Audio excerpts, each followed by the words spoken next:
Ever wondered why some women live alone? No man in sight, no hint of a partner, not even a desire to seek one. The answer isn't loneliness, lack of options, or a broken heart. It's something deeper, more unsettling, something that shatters conventional notions of a woman's role. When a woman chooses to be alone, she doesn't get lost in emptiness. She finds herself. And this self-discovery isn't met with applause, likes, or a noisy crowd. It brings silence, unshakable strength, and a special kind of freedom that many can't grasp. She isn't lonely. She's selective. She isn't cold. She just no longer wants to burn for those incapable of feeling her warmth. There's something terrifyingly appealing about a woman who doesn't need a relationship to feel whole. This defies the logic of control, dispels the myth of emotional dependence, and exposes a harsh truth. Most men are lost in the face of a woman who doesn't need saving, and most women are only just learning to recognize themselves in this silent, yet deafening mirror of power. Carl Jung once said that everything we deny in ourselves becomes part of our shadow. Many of these solitary women are simply a reflection of the collective shadow, a secret dream living in many hearts, but one few have the courage to bring to life. They don't shout about love from the rooftops. They whisper about their choice, directed inward. They don't put themselves on display for attention. They retreat into the shadows to preserve themselves. They care less about fairy tale princes and more about their own inner peace. This makes the world uncomfortable, because while it demands immediate relationships, these women have discovered the power of being alone. A woman living alone, without a man, isn't lost. She exists on a different level. A level where she doesn't need to ask. Where freedom of choice reigns. Where approval isn't required. Her own presence is enough. Perhaps that's why she draws so much criticism, so much judgment, so many attempts to label or explain her. But many don't understand that behind her seeming absence lies a presence that fills everything, surpasses expectations, and challenges the emotional status quo. She doesn't just need love. She needs something more that won't diminish her. Until then, she will remain strong, whole, self-sufficient. Perhaps you don't understand this now. Perhaps you see it as exaggeration, arrogance, or hidden emotional trauma. But somewhere deep inside you, a question pulses, quiet, persistent, unsettling, even when you try to ignore it. What if this quiet path is the only one leading to the most important love? The one that begins with you. The silence surrounding a woman living alone isn't emptiness. It's a sanctuary. Those who don't understand the value of this space often call her cold, detached, or even arrogant. But few consider that she built this fortress not to shut out the world, but to keep from losing herself. Carl Jung also said that everything we don't confront in ourselves, we eventually project onto others. And perhaps that's why so many women confuse solitude with the absence of someone, when in reality, it can be fertile ground for self-discovery. While most seek fulfillment through external connections, this woman has turned her gaze inward. And there, in the vast expanses of her subconscious, she has confronted the ghosts she avoided for years. Childhood traumas, unspoken grievances, attachments disguised as love. Her decision to remain alone wasn't born from a bleeding wound, but from a scar that finally healed. She hasn't stopped believing in love. She simply stopped accepting what others called love, when it only made her feel smaller. This woman knows chaos. She was loved until she lost herself. She was given too much, then forced to beg for crumbs she should never have had to ask for. But at some point, she woke up. And this awakening wasn't sudden. It was a series of disappointments that stopped hurting and started teaching. What you see now isn't coldness. It's emotional maturity. And maturity is intimidating because it demands presence, depth, and truth. She doesn't need just any company. She wants reciprocity. She's no longer drawn to empty promises, but to genuine presence. Perhaps that's why many find her unattainable. Because she doesn't want to be saved. She wants to be seen. And that requires more than charm or pleasant words. It takes courage to dive into depths few dare to explore. And this is where many give up. Not because she's complicated, but because she's whole.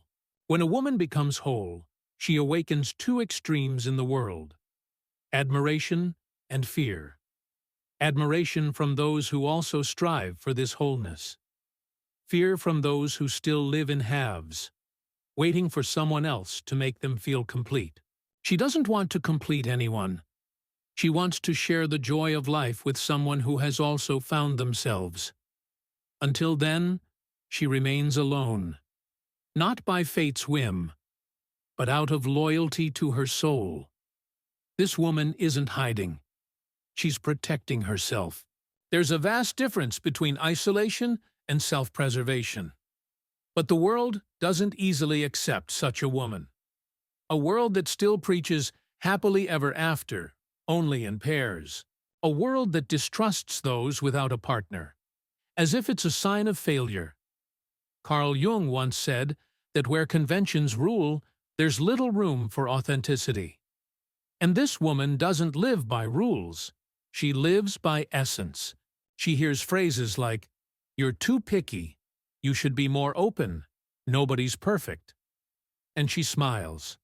A calm, steady, almost ironic smile, because she knows that what many call pickiness is actually just a minimum it took her decades to realize. She isn't looking for perfection. She's looking for the maturity to love without destroying. Someone who has navigated their soul's labyrinth, just like her. And, hand on heart, such encounters are rare. The discomfort she sows isn't born of words, but of her very essence. She is a living embodiment of happiness independent of the external world. And this rips away the veils. Men who feed on others' insecurities feel threatened. Women shackled by the need for approval feel judged. But she's not here to accuse. She simply exists. The very authenticity of a person who has broken free becomes a harsh mirror for those still wandering in the prison of their own limitations. This woman is in no hurry. She doesn't need to force things to earn anyone's favor. She honors her own rhythm. And by doing so, she incurs the quiet anger of a society craving instant gratification.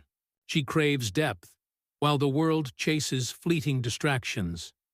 She longs for presence, while the world offers only superficial availability. She seeks soul intimacy, while everyone else competes for impact on the latest Instagram story. And when she says no, it's not a game, but the truth. When she leaves, it's not drama, but self-preservation. When she chooses the quiet of home over empty pursuits, it's not arrogance, but clarity. And this clarity, forged in the crucible of pain and humility, is her greatest revolution. Because she lives not to please, but to be.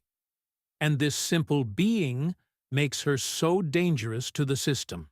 Perhaps the most unsettling thing about this woman isn't her solitude, but the peace she has found within herself. Carl Jung taught, "Who looks outside, dreams. Who looks inside, awakens." And she has made this inner pilgrimage. It wasn't an easy path, an exhausting process of shedding masks, confronting the ghosts of emotional dependence, and painstakingly rebuilding herself piece by piece. She no longer sees herself through the eyes of others. She looks at herself through her own eyes. And this changes everything. How many times have you wondered, is solitude a failure or freedom? How many times have you felt the need to justify the absence of someone by your side? This woman has been there too. She once thought something was wrong with her for being alone in a world that idolized couples, even unhappy ones. But one day, she realized it's better to be alone than to be invisible in a relationship. And on that day, she made a sacred pact with herself. She would never again settle for less than she truly deserves. Her path isn't a straight line. There are days of doubt, moments of nostalgia, nights of deep silence, but there's also a strength that grows with each conscious decision. She learned that true love doesn't box you in, doesn't consume, doesn't manipulate. The love she seeks is one that frees, complements, supports, but doesn't suffocate. And until that love arrives, she prefers to continue her growth alone. Not out of pride, but out of honesty. This woman is a living embodiment of Jungian individuation. She broke into pieces, faced her shadow, plunged into the unconscious, and returned more whole than ever. And now, having known herself, she refuses to be half of anything again. She doesn't need someone to complete her. She needs someone with whom to share this awareness. This is frightening because it demands emotional responsibility. Unfortunately, few are ready to love responsibly. Most still love out of lack, out of a desire to possess, out of fear. And if today she walks alone, every step she takes echoes with wisdom. Every no is a manifesto of self-respect. Every absence is a reminder that love should never be begged for. She no longer needs to prove anything to anyone. This confidence, born from the depths of her soul, transforms everything around her. Because a woman who has found herself again becomes dangerous, not with a weapon, but with clarity. A woman living alone, without a partner, is no longer the woman who once begged for love. Something inside her broke, and it was this breaking that freed her. Because sometimes, only in collapse, does the soul find a new form. Carl Jung said, "A tree that aspires to heaven must have its roots reach down to hell." And she experienced this. She plunged into the hell of her own history, confronted ancestral fears, inherited pain, traumas that were not only hers, but those of all women who lived before her. She broke vicious cycles. She said no to relationships that repeated the same toxic patterns. She understood that her task was not to heal, to save, or to settle for crumbs out of fear of being alone. And when she stopped settling for less, the world tried to convince her otherwise. But she remained true to herself. First with uncertainty, then with awareness, and finally with unwavering resolve. Because one who has been to their own abyss no longer fears emptiness. She learns to nourish herself with silence, to warm herself with her own presence. She isn't unattainable. She simply no longer allows her space to be invaded. There's a huge difference between opening your heart and allowing yourself to be torn apart. She opens herself, yes, but only to those who come with truth, not with rehearsed speeches or empty promises. She has seen enough to distinguish presence from performance. Her intuition has sharpened. Her energy is a filter. She senses from afar where depth is lacking, and she doesn't hesitate to leave. Her transformation isn't superficial. It's archetypal, as if she has touched an ancient wisdom, a forgotten knowledge that women are born not to serve, but to express themselves, not to be shaped, but to overflow this world with themselves. And when she tapped into these memories, something wild, intuitive, emotionally sovereign awoke within her.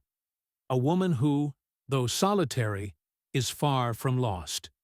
She is in harmony with something immeasurably larger, with her destined fate. Let them slander her, label her cold, complicated, detached. No insult sticks, like a drop of rain on a bird's wing. She no longer strives to fit in. Her goal is to expand to the edges of the universe. She doesn't crave attention. She radiates the magnetism of presence. She no longer waits to be chosen. She chooses herself.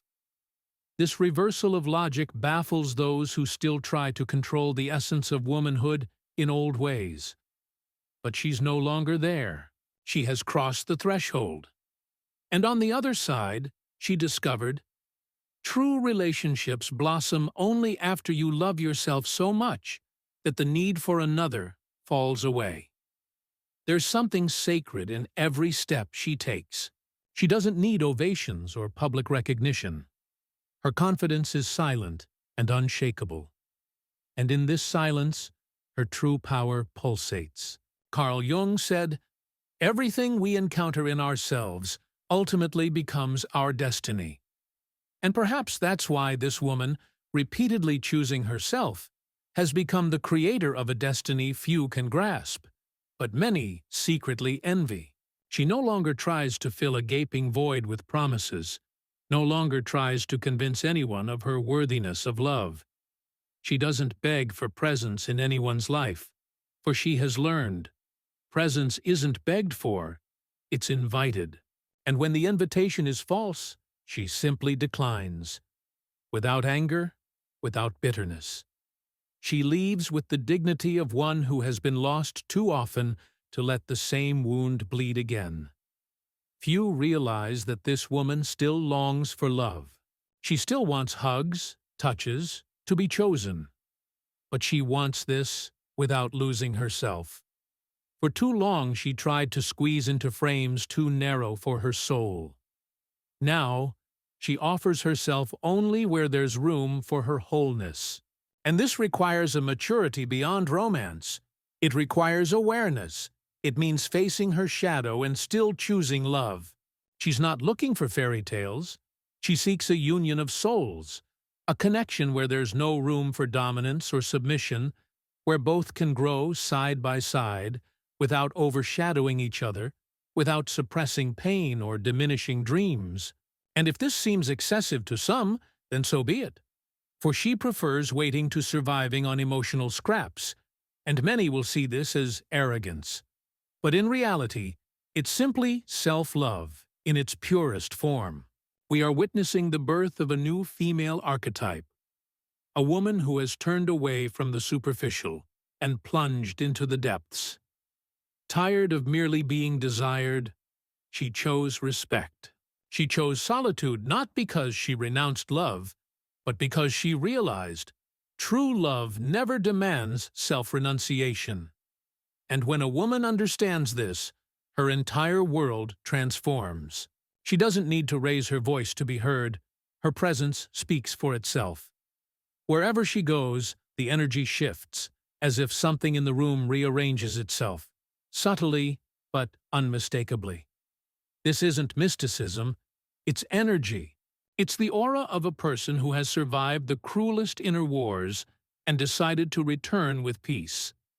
Not because she has conquered all her fears, but because she has learned to live with them without letting them win. Carl Jung would say she achieved wholeness, not by eliminating opposites, but by uniting them. This woman doesn't reject love. She has simply learned not to tolerate unbalanced relationships where one must fade for the other to shine. She longs for love, but one where her essence doesn't need editing.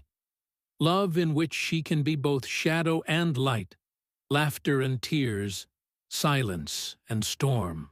Because she understands, those who only love the beautiful sides still don't know what true love is. And those who demand constant sweetness haven't yet grasped the charm of bitterness, so necessary for growth. She is too whole to settle for halves, too free to accept prisons disguised as care, too sensitive to endure superficial connections, and at the same time, strong enough to continue this path, even when it hurts, even when she's lonely, even when she's misunderstood. This is the path of an awakened soul, refusing instant validation in exchange for a deeper truth. Deep down, the world fears women like her. Women who need no one. Women who don't bow down. Women who refuse to submit because they challenge invisible structures, question outdated patterns, and break silent emotional contracts that stated a woman has value only when she's with someone. And when she breaks these contracts, when she rewrites her own story, she inspires others. And this is dangerous, revolutionary for the system. So she continues forward, sometimes with tears in her eyes, sometimes with her head held high, but always standing firm, because now she knows she is not alone. She is with herself. And after all she has endured, that is more than enough. The love that comes after this will not be a rescue. It will be a celebration. It won't come to fill her. She will overflow herself. When a woman decides to walk alone, the world rushes to convince her she's making a mistake. But deep down, she feels something within her settling. It's not pride or rebellion. It's a rare kind of wisdom born in silence. The very wisdom Jung called individuation. The process of becoming oneself, fully who you are, without masks, without compromise. And when this happens, nothing external holds more power for her than the truth pulsating in her chest. This truth doesn't need to be shouted. It manifests in how she quietly, without resentment, closes the door, in how she withdraws when her environment ceases to nourish her, in how she smiles peacefully, even when no one is around. Because she has understood, solitude is not a punishment. It is a vow of loyalty to one's own soul. And the soul of an awakened woman does not surrender, does not dim, does not beg. It simply exists. And that is enough. The world will continue to tell her she's missing something. It will continue to offer distractions, plastic princes, love created for show. But her truth is already seen behind the scenes. In the dim light of the wings, it can no longer be hidden. She has already understood. It's not about seeking someone, but about never losing herself again. And when this realization pierces, the world transforms. Desire turns into discernment. Lack becomes a conscious choice. Waiting transforms into a journey. What once burned now heals. What once bound now gives freedom. This resonates somewhere deep inside, like a tremor, a subtle spark. Perhaps it's an echo of the past, an old wound, a nostalgia for what never was, or a vague image of a woman she once knew, or perhaps the one she is destined to become. In any case, something within longs to be seen clearly, something that no longer fits into familiar frameworks, something that, if allowed, can revolutionize how you view love, relationships with others, and, most importantly, yourself. A woman living alone is not just an outsider who doesn't fit societal norms. She is a living symbol of emotional freedom, a silent reminder that one can rebuild without haste, without fear, without needing to prove anything to the world. She doesn't lead the way, nor does she blindly follow anyone. She forges her own unique path, illuminated by a special light. And on this path, she lights small fires for those who are also awakening. If this story touched your soul, perhaps it's because deep in your heart, you too are ready for a new love. A love that begins with reconciliation with yourself. A love nourished by silence, presence, and truth. A love that cannot be negotiated, begged for, or concealed. And if this love hasn't knocked on your door yet, perhaps it's because you first needed to become the woman who no longer settles for less than she deserves. And if this message found you at the right time, awakening the forgotten woman living deep within, I urge you, don't keep it to yourself. Share it with other women who need to remember their inner strength. Like, comment, subscribe to this channel. Not out of fleeting impulse, but by free choice. Because when something touches the very soul, the least we can do is allow it to continue to resonate within us and through us.